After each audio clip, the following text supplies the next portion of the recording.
According to the U.S. Bureau of Labor Statistics, watching TV is still the leisure activity that takes the most time in America.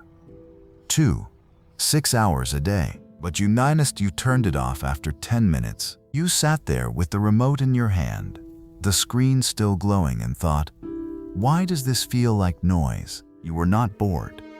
You were not depressed. You were not trying to be special.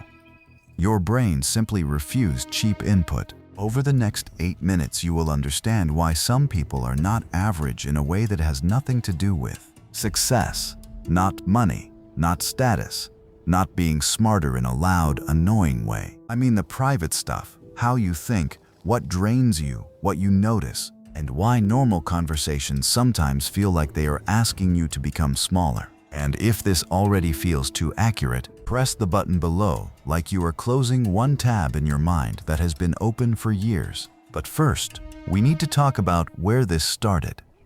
Because nobody becomes this selective by accident. You were not always like this. You used to answer every message. You stayed in conversations after your body already wanted to leave. You explained yourself to people who were not listening. You gave second chances to people who had already shown you the pattern. You were the one who noticed the pause before the lie. The one who heard the change in someone's voice. The one who knew the room was tense before anyone said it. And for a long time, you thought this was normal. Then you realized other people were not doing it. They were not tracking tone. They were not reading the room. They were not asking why someone's words and behavior did not match. They just moved on. You could not. Harry Kruglansky, a social psychologist, studied the need for cognitive closure. Simple version: some people need a fast answer because uncertainty feels uncomfortable. Other people can stay with the question longer. That is you. You do not rush to the exit just because the room got quiet. You look around first, and one day you stopped picking up every call. You stopped joining every conversation. You stopped pretending that shallow felt normal. And the world did not end. It got quieter. But quiet has a price. So what did your mind start doing that most people never notice? First, you spot people fast. Someone only texts when they need something. At first, you answer. Then their name lights up on your phone, and your stomach already knows the script. You tell yourself, maybe I am cold, but actually you saw the pattern before they admitted it. The gift: you are hard to fool. The price: you stop relaxing around people too soon. Second, normal social life can exhaust you. You go to dinner, nothing bad happens. People laugh, someone tells a long story, everyone seems fine. Then you get home and feel like you worked. Because for them it was just dinner. For you, it was tone, timing, tension, hidden competition, fake agreement, and 3 people avoiding the real topic. You tell yourself, I am too sensitive. But actually, your brain was doing unpaid security work. The gift: you read rooms. The price: fun sometimes feels like a job. Third, easy answers annoy you. Someone says, that's just how life is. And everyone nods. You do not nod. You stand at the sink later, washing a cup, still thinking, no. That explanation is too small. You tell yourself, I overthink. But actually, you do not let weak answers become your beliefs. The gift: depth. The price: you rarely get the comfort of being easily satisfied. Stop. This is not a motivational compliment. These are adaptations. Some came from curiosity. Some came from pain. Some came from being around people who forced you to notice more than a child should have to notice. Fourth, your standard is internal. You fix the detail no one will see. You rewrite the message before sending it. You keep working after everyone else says, good enough. Not because you want applause. Most of the time, nobody knows. You tell yourself, I am too hard on myself. But actually, your standard does not live in the crowd. It lives inside you. The gift: self-respect. The price: praise often does not land. Fifth, you feel deeply, but privately.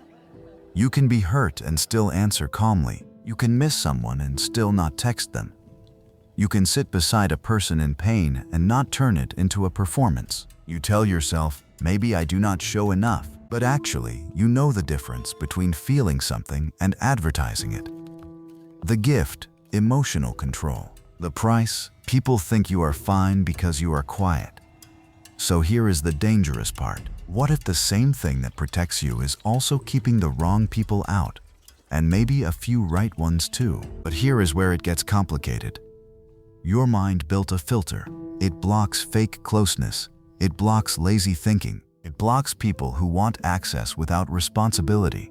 That is useful, but sometimes the filter becomes too strong. Someone is awkward, and you read them as unsafe. Someone needs time, and you read them as shallow. Someone says the wrong thing once, and your mind quietly moves them outside the gate. This is the part nobody wants to admit. Being accurate can become lonely. So here is the new definition. Isolation is losing people you need. Discernment is choosing who gets access to you.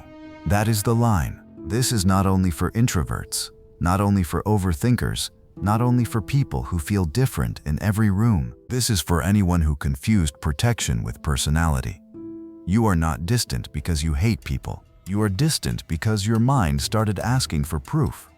But proof is not the same as a wall. So how do you stay open without becoming available to everyone? If you are watching this and wondering if something is wrong with you, hear me.